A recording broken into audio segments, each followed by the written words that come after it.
अंग्रेजी सीखिए आसानी से। Learn English easily. Hello friends, welcome back to my channel. दोस्तों, ये है मेरे इंग्लिश ग्रामर सीरीज़ की शुरुआत और इस सीरीज़ की शुरुआत मैं कर रही हूँ सबसे आसान वाले टॉपिक से। आज हम बात करेंगे नाउन्स के बारे में। जी हाँ, नाउन्स यानी कि संज्ञा। दोस्तों, हम बहुत सारी चीज़ों के नाम लेते हैं हर भाषा में, चाहे भाषा कोई भी हो। हम उस भाषा में अलग अलग चीज़ों के अलग अलग नाम होते हैं और उन नामों को हम याद रखते हैं। लेकिन क्योंकि ये नाम इतने सारे होते हैं तो हम उन्हें डिवाइड कर लेते हैं, उन्हें छोटे छोटे अलग अलग ग्रुप्स में बना लेते हैं। ऐसा ही एक ग्रुप है जिसे कहा जाता है नाउन यानी कि संज्ञा। दोस्तों, आज हम आपको बताएंगे कि संज्ञा का मतलब क्या है, नाउन का मतलब क्या है। और दोस्तों, मेरा दावा है आपसे कि ये वीडियो जब आप देखेंगे तो आपको नाउन्स को लेकर सबसे ज़्यादा पसंद आएगा। ये वीडियो मैंने बहुत ही आसान तरीके से समझाया है। इससे ज़्यादा आसान एक्सप्लेनेशन आपको शायद कहीं और मिल ही नहीं सकता। तो चलिए शुरू करते हैं आज का ये वीडियो। तो दोस्तों, अगर हम सोचें कि नाउन होता क्या है, व्हाट इज़ अ नाउन। हमने हमेशा सुना है स्कूल में टीचर्स से name of any person, place, animal, thing और उसके साथ साथ qualities and ideas, any such names are called as noun. लेकिन दोस्तों, जब हम बड़े हो जाते हैं, स्कूल से बाहर आकर कई सालों तक हम ये सब चीज़ें सुनते नहीं हैं, तो ये सब सारा कुछ याद नहीं रहता है। तो एडल्ट्स होकर ये सब चीज़ें सीखना थोड़ा मुश्किल हो जाता है। इसलिए मैंने कोशिश की है कि NOUN नाउन, इसकी जो स्पेलिंग है, मैंने इसी में इसका पूरा का पूरा मीनिंग, इसका मतलब आपको समझा दिया है। जी हाँ, वो कैसे? अब देख लीजिए, नाउन की स्पेलिंग है NOUN। अब ज़रा ध्यान से सुनिएगा। N stands for names of, O stands for objects, plus U stands for you and plus N stands for nature। जी हाँ, इसका क्या मतलब होता है? यानी कि मैंने कोशिश की है आपको इस स्पेलिंग में ही समझा देने की कि नाउन होता क्या है। जी, नाउन यानी N सबसे पहले आ गया स्पेलिंग में N मतलब नेम्स ऑफ यानी कि नाम। किसके नाम? O for objects. ऑब्जेक्ट्स मतलब सभी चीज़ें जो इंसान ने बनाई है, छोटी से छोटी चीज़ से लेके बड़ी से बड़ी चीज़। समथिंग लाइक अ नीडल और समथिंग लाइक अ रॉकेट और अ ह्यूज बिल्डिंग। वो सारी चीज़ें जो कुछ भी आप सोच सकते हैं, जो आदमी ने खुद बनाई है, वो सारी चीज़ें, सारे objects, all those things and items are the names of such things are called as noun. Plus उसके बाद क्या? उसके बाद यू से होता है यू मतलब आप यानी मनुष्य, आदमी। अब आदमी के कितने रूप हो सकते हैं? आदमी या तो महिला है, औरत है, या फिर पुरुष यानी कि आदमी। जी, अब कोई भी आदमी हो या औरत हो, उसके भी तो बहुत अलग अलग किस्म के नाम होते हैं। फॉर एग्ज़ाम्पल, उनका खुद का नाम, जैसे पूजा, मीना, किशोर, और फिर दूसरे नाम भी तो होते हैं। जैसे कि पूजा किसी की बेटी हो सकती है, so the person Pooja can be somebody's daughter, sister, mother, aunty. उसी तरह मिस्टर किशोर किसी के भाई हो सकते हैं, किसी के डैडी हो सकते हैं। So he can be a father और a brother, uncle, father in law, brother in law, कोई भी हो सकते हैं, फ्रेंड हो सकते हैं, नेबर हो सकते हैं।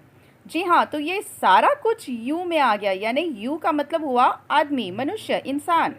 तो ये सारे नेम्स नाउन्स में शामिल हो गए। उसके साथ साथ यू में और भी तो नाम आ जाते हैं। यानी आप सिंपल सा अपने आप को एक सवाल कीजिए, हु आर यू और हु एम आई।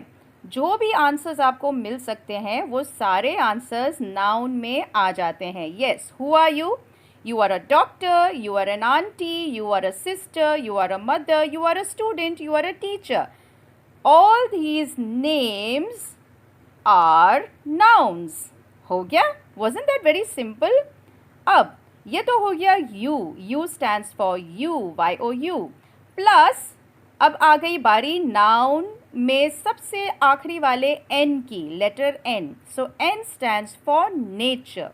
जी हाँ, नेचर मतलब everything that you see in nature around you. आपके आसपास नेचर में जो भी नज़र आ रहा है वो सब कुछ, प्रकृति में जो भी दिखता है, जैसे कि छोटे बड़े जानवर, फूल, पत्ते, पौधे, माउंटेन्स, रिवर्स, बड़े बड़ी चट्टानें, बहुत बड़े बड़े समंदर, ये सब कुछ तो है नेचर में. ये सारी ही चीज़ें नेचर में आ जाती है. और ये तो हो गई चीज़ें जो हम देख सकते हैं, आँखों से देख सकते हैं, हाथों से फील कर सकते हैं, टच कर सकते हैं. लेकिन दोस्तों, नेचर में और भी चीज़ें आती हैं. नेचर में आइडियाज़ और क्वालिटीज़ भी आती है जो हम मनुष्य के अंदर होती है. जी हाँ, इंसान के अंदर वाला नेचर, जैसे कि इंसान का गुस्सा, इंसान की खुशी. सो all these feelings, these emotions like anger, happiness, ये सब क्या है? ये इंसान का नेचर है. ये लिविंग क्रीचर्स, इंसान भी हो सकते हैं, जानवर भी हो सकते हैं, ये उनका नेचर है. So all these things are included in nature. तो चलिए दोस्तों, I hope that was very easy and simple for you. आपको ये समझ आ ही गया होगा. NOUN, noun. नाउन यानी कि संज्ञा. इंग्लिश में हम संज्ञा को नाउन कहते हैं. नाउन की स्पेलिंग में ही मैंने आपको समझा दिया कि नाउन किसे कहते हैं. नाउन यानी names of objects plus you plus nature. तो दोस्तों, ये बहुत ही सिंपल था, है ना? चलिए, इन्हीं चीज़ों के मैं थोड़े से आपको एग्जाम्पल्स दिखा देती हूँ. अब ऑब्जेक्ट्स यानी देखिए, यहाँ पे मैंने आपको बताया है table, pocket, mobile, house etcetera. Any man made object और थिंग, कोई भी ऐसी चीज़ जो इंसान ने खुद बनाई है. अब यू में आ गया मिस्टर प्रकाश, यानी जो खुद का नाम है. Man, women, friend, father, teacher, doctor, uncle, aunty, neighbour etcetera etcetera. Any such word that tells who you are. और नेचर में आ गया river, stone, ice, country, India, beauty, intelligence, strength etcetera etcetera. ये सभी चीज़ें आ गई नेचर में, है ना दोस्तों? बहुत ही आसान. अब ये डेफिनेशन सुनने और समझने के बाद आप नाउन्स के बारे में कभी नहीं भूलेंगे. नाउन किसे कहते हैं? That was very very easy. ये एक्सप्लेनेशन आप किसी को भी समझा सकते हैं. सारे व्यूअर्स जो इसे देख रहे हैं इसे आसानी से समझ सकते हैं और दूसरों को भी समझा सकते हैं. अब यहाँ है मेरे पास आपके लिए एक बिल्कुल छोटा सा quiz. Now what I want you to do is, मैं चाहती हूँ कि आप ये सेंटेंसेस पढ़ें. इसमें नाउन्स कौन से हैं वो आप कमेंट बॉक्स में लिखें और अपने जवाब वहाँ पे टाइप करके मुझे बताएं. तो मैं आपके जवाब का रिवर्ट ज़रूर दूंगी और आपको बताऊंगी कि आपने सही कहा या गलत. Okay, so please do that for me. और अगर आपको ये वीडियो अच्छा लगा हो so please don't forget to subscribe, like and share. और कमेंट बॉक्स में जैसे मैंने बताया आपको आंसर भी देने हैं, क्योंकि हर लेसन के बाद थोड़ा बहुत होमवर्क तो बनता है ना, ज़रूरी है वो तो, नहीं तो याद नहीं रहेगा. तो थोड़ी मेहनत तो आपको भी करनी पड़ेगी. चलिए देख लेते हैं इन सेंटेंसेस को. Find the nouns. Number 1, the boy is very poor. Number 2, Mr. Karthik will be here soon. Number 3, it's a beautiful view. Number 4, she is a woman of courage. Number 5, children find happiness in small things. So, okay friends, I hope you enjoyed this video. See you in my next video. Till then, have fun, happy living. See you in the next video. Thank you and keep smiling.